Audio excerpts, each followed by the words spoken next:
Edgar Allan Poe. For Annie, thank heaven. The crisis.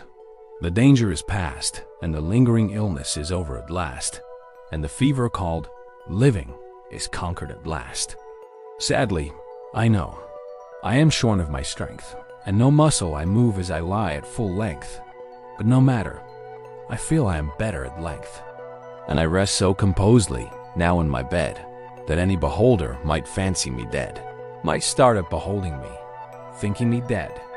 The moaning and groaning, the sighing and sobbing are quieted now, with that horrible throbbing at heart colon dash, that horrible, horrible throbbing. The sickness, the nausea, the piteous pain have ceased with the fever that maddened my brain, with the fever called living that burned in my brain. And oh, of all tortures, that torture the worst has abated the terrible torture of thirst, for the naphthaline river of passion accursed. I have drank of a water that quenches all thirst, of a water that flows with a lullaby sound from a spring but a very few feet underground, from a cavern not very far down underground. And let it never be foolishly said that my room it is gloomy and narrow my bed, for man never slept in a different bed, and to sleep you must slumber in just such a bed. My tantalized spirit here blandly reposes, forgetting, or never regretting its roses, its old agitations of myrtles and roses.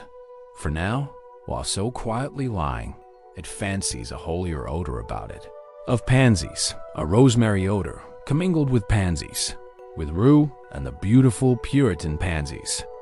And so it lies happily, bathing in many a dream of the truth and the beauty of Annie, drowned in a bath of the tresses of Annie.